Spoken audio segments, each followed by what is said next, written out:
Hey, welcome back everyone. This is Uncle Frank and I am not a financial advisor, nor is any of the content to be construed as financial advice. This channel is for entertainment purposes only.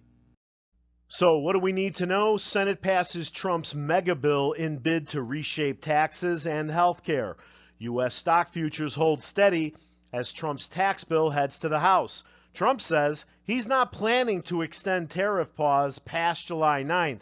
And Circle stock climbs again after stablecoin issuer applies for a national bank charter. Welcome to Wednesday, July 2nd at 8:15 Eastern Time. We'll see ADP employment figures and then an IPO Uncle Frank is in, Capso Vision. More on that later. On Thursday, July 3rd, this is the big day for the week. All at 8:30, U.S. trade deficit, initial jobless claims, and then U.S. employment report and unemployment rate, the jobs data. All that will be a market mover, and you'll see heavy commentary and analysis both on Wall Street, the financial media, and in Washington. Then at 9:45, we'll get S&P Services PMI this time. On Thursday, markets will close early at 1 p.m., and then markets will, of course, be closed on Friday for the holiday. Now, as we proceed through the month, I will be adding events to the calendar, but the big stuff coming up for me starts on July 8th with the TLih International IPO. More detail coming up. Then on July 9th, we have another Trump tariff trade deal deadline. On July 14th, the Fed Reserve Financial Services will implement the ISO 222 message format for the Fedwire Funds service. Don't forget, there's another ISO deadline in November. That will mark the end of the coexistence period for Swift's legacy MT messages and the new MX messages based on the ISO standard. This means that after November, all payment instructions exchanged by financial institutions on the Swift network must be in the ISO 222 MX format. While ISO compliance in a cryptocurrency offers significant advantages, particularly in terms of interoperability and integration with traditional financial systems, it does not inherently guarantee usage or widespread adoption. Then we'll get CPI on the 15th, PPI on the 16th. The Fed Reserve meeting begins Tuesday the 29th and ends with a rate decision and comments on Wednesday the 30th. Then we get PCE on Thursday the 31st. Okay, so Uncle Frank is in this IPO coming on Wednesday. Capso Vision, stock symbol CV, founded in 2006. Capso Vision is a Silicon Valley global medical device innovator specializing in diagnostic imaging of the gastrointestinal system. Their flagship, CapsoCam Plus, small bowel capsule endoscope, uses a novel 360-degree panoramic lateral view to overcome the limitations of end-facing cameras and provide a more comprehensive imaging solution, while its wire-free design provides unparalleled comfort, convenience, and freedom to patients. And listen to this, guys. They have revenue. Capso Vision's revenue for the 12 months ending March 31st, 2025 was $12.04 million, according to Stock Analysis. The figure represents a 20.54% increase compared to the previous year. In the year 2024, their revenue was $11.76 million. The company's revenue has been growing since they began direct sales in the U.S. in 2020. Not investment advice or advisor. The IPO for TLih International Holdings is expected to be on July 8th. The shares will be listed on the NASDAQ Capital Market with a price range of $4 to $5.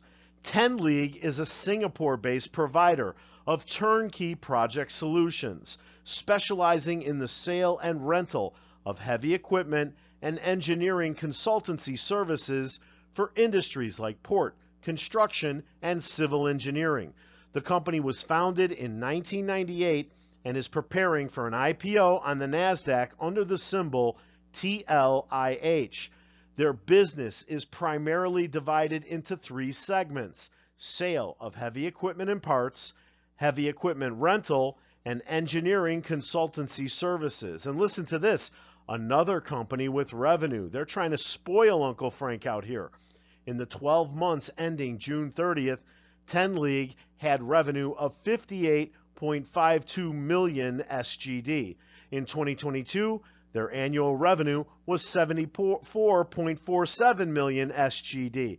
That's the Singapore dollar, by the way, representing a 30.27% growth from 2021.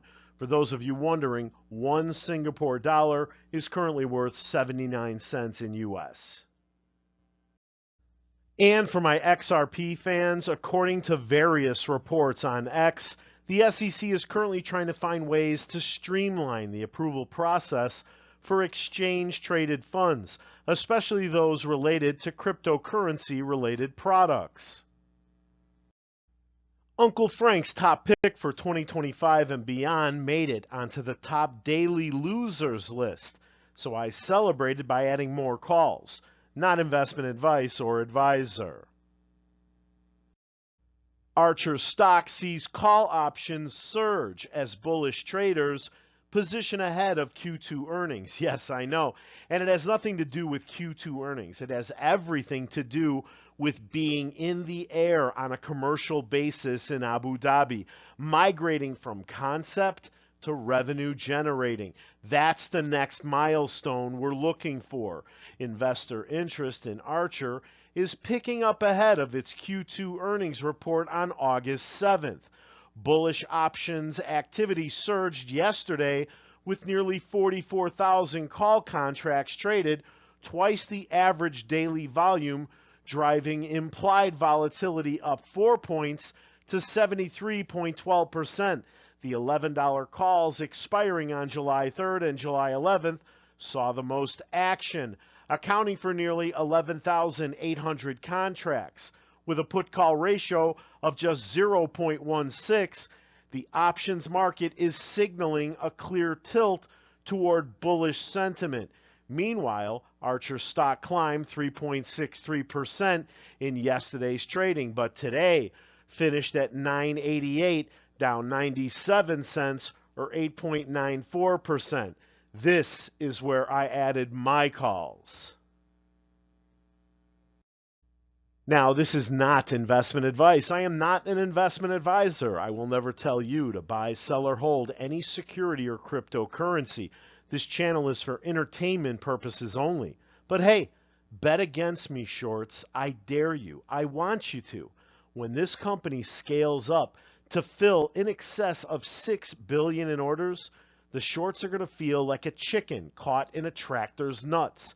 In the comments section, I would like you to list all the stocks that have been trading for under 50 months but are sporting an order pipeline that exceeds $6 billion. I want to buy those stocks.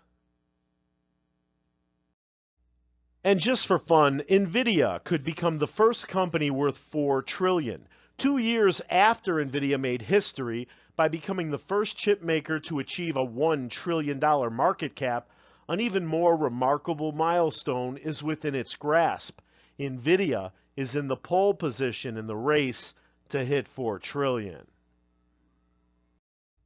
This last slide goes out to my partner, Optimal Projection. The last WEF meeting was in Davos, January 20th to 24th. Now you can see on the left, there's where the DeepSeek news breaks. And then on April 20th, Liberation Day tariffs were announced. So who was at that meeting, you ask?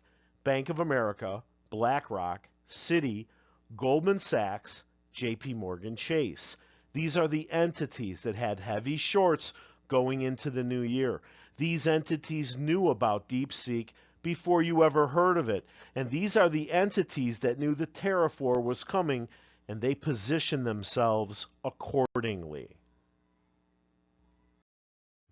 Hey, I want to thank you for watching, and please remember to hit the like button after this slide if you enjoyed the presentation. Subscribe to the channel and set the alert so you're notified when I have new information to share. See you at the bell.